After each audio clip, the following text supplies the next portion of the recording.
Good question here that I got asked. Music related.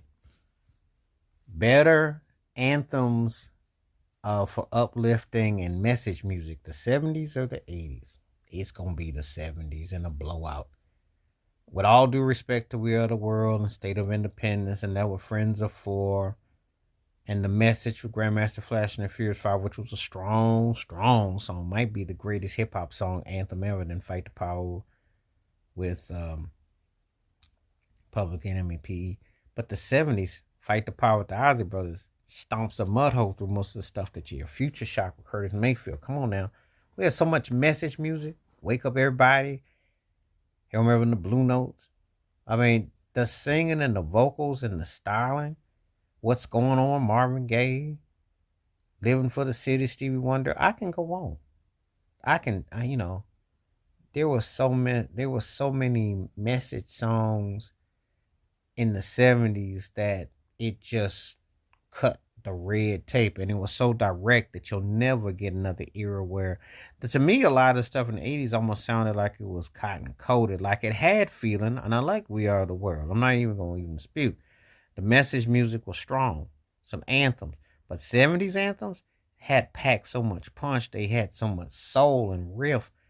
It's just not even up for discussion. I mean, if I'm just going by the two eras, the 70s just blows the 80s out the water as far as like hitting you to the core, hitting you to the soul, hitting you to the feeling, hitting you to the flow.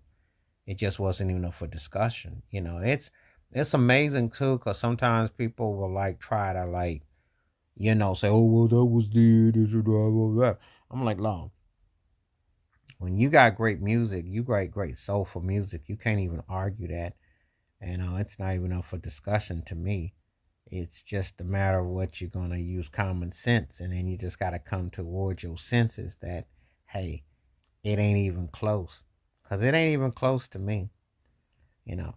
And I listened to, like I said, both eras. And I like, the 80s definitely was like trying to say there was a lot going on. It was a carryover from the 70s.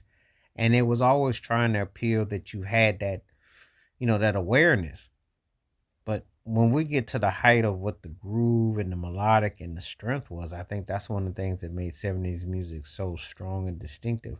That they took on those nuances, that they weren't afraid to, you know, put that there and to utilize that, So um, it was very strong. It was very evident.